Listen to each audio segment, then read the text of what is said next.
Hello everyone, freaks, Jeroen and Chris.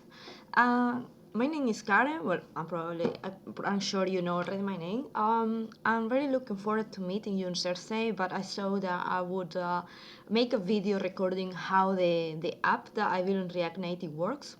I must say this is my first React Native app where I'm very enthusiastic about React Native, like probably you also are.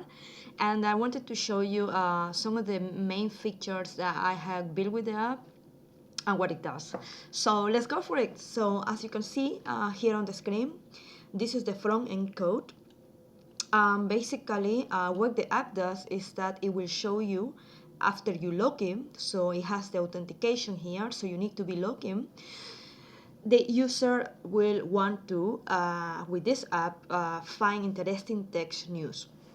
So when the user log in here, I'm gonna log in here right now with my user, so you can see more than how it works. So I'm gonna here it is.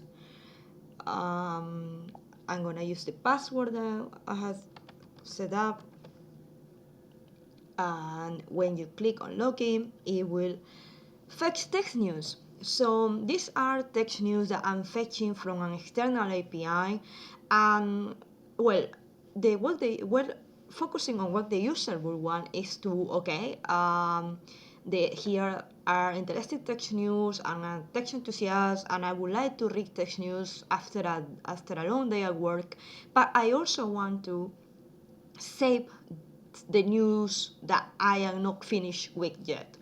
In this case, so I added the favorites feature, or a toggle. You can also say it's a toggle. Let's say you go to this news, you find it really interesting, then you have here a toggle to add it to your favorites, and once you go to your favorite, you will see it there. Yeah, so this is basically what the app does.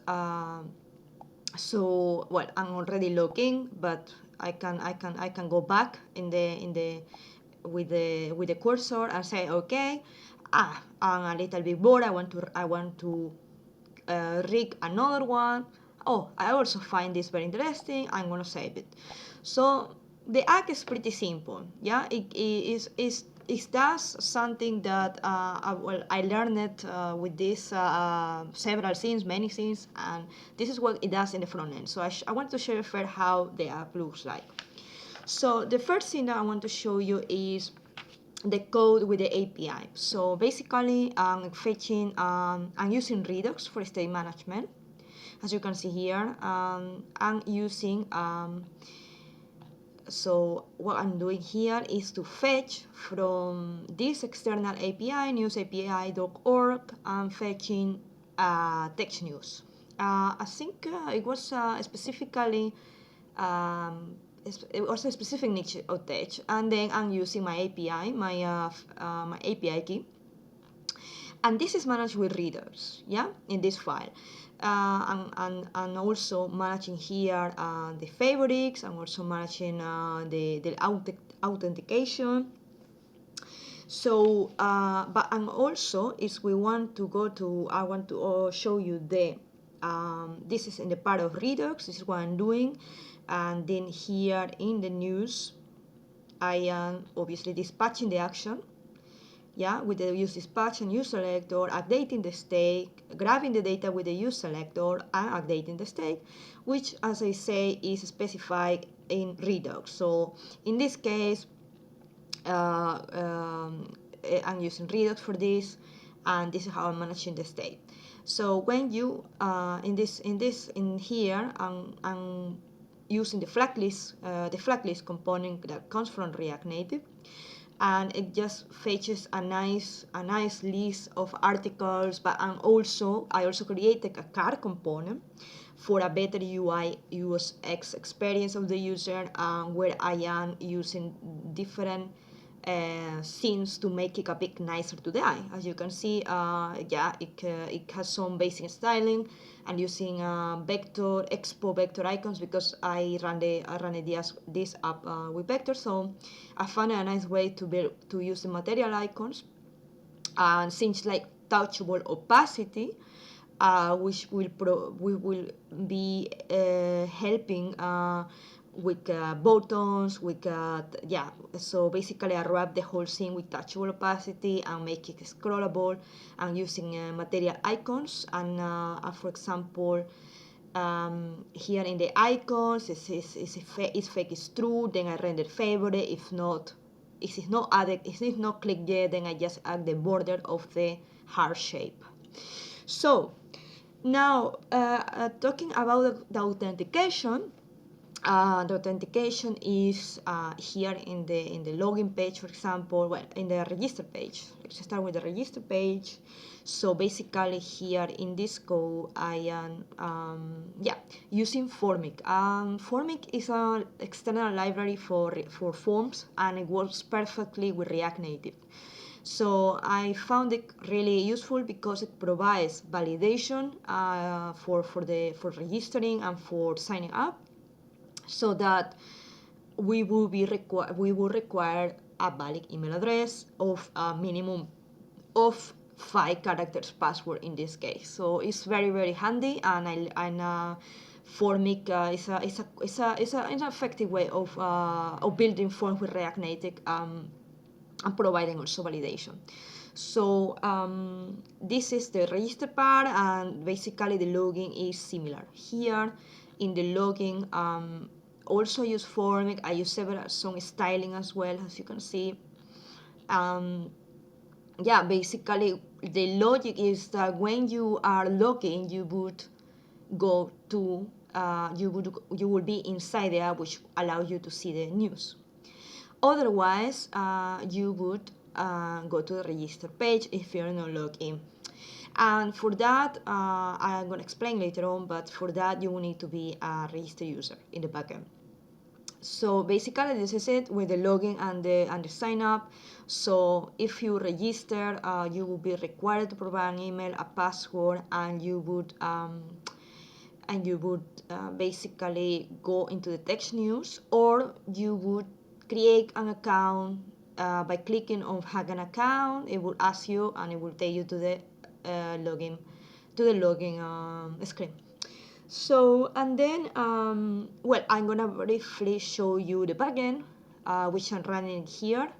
So in the backend, and at this very time, and this today, 22nd of February, I'm running the server is running, and the server is running because it's not running the server well. I need to be able to create a new user, for example, to test the rooks with Postman, like I'm doing here, for example, today. And I tested some endpoints.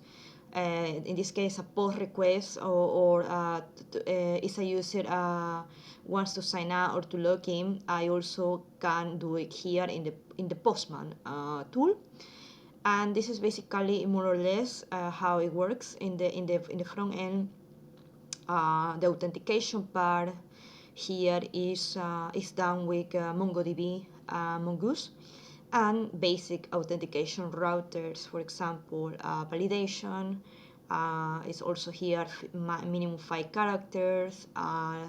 Generate a token, so every time a user logs in, it gets the token, and that was tested with Postman as well. And you can also create a new user with the route sign up, which is also being used in the front end. And you are not able to sign up with an email that already existed. So I really found it very interesting to learn this about React Native. I'm pretty sure there is a lot more to learn, and I would feel great to also to learn that from you guys. But just want to show you more or less how in the backend I did it. But I'm sure there is much more to learn. Right, so, and then lastly, we'll go again back to the front end, and I would show you how more or less the favorites work. So for the favorites, I created in the Redux, in the reducers here. I am creating my favorites. So first we had no favorites, so the user has no click on favorites. There is no favorites on the favorites page. But once the user has favorites, this takes updates. And we can see this here. So in toggle favorites, we can add a favorite. Yeah, we will find. I'm using this method of find index, and then the check is that if the item exists in favorites, then we if the item is greater or equal to 0, then we would return the old state and the favorite. So that it updates the state. But if the item does not exist in favorites yet, we would add it. So if it does already exist, then yeah, we just update this. We don't need to update the state. But if it does not exist, then we will add it. The new action payload allows to add it. And then I'm passing that into favorites, the screen favorites.js, and I'm using this useSelector to grab the data and put it in the favorites page, which is something I can show quickly here. So here, yes, here it's already 2 favorites, but if I go back and I say, for example, oh, this is also a nice news, I also want to add it, so we will see that this news is added in the favorites page and effectively is added there. So that's it for now. I'm pretty looking forward to Thursday. If you have more questions about the app, about my React Native knowledge, please feel free, feel welcome. I'm still learning it, but I'm really enthusiastic, motivated to learn more, and I learn fast. So I really look forward to meet you guys, and I hope that the video helps you to get to know me a little bit more about my passion with React Native, but also about me. I'm a very enthusiastic person. I'm learning Dutch, and yeah. So, well, I'm not gonna say anything else. I will see you on Thursday. Thank you. Bye bye.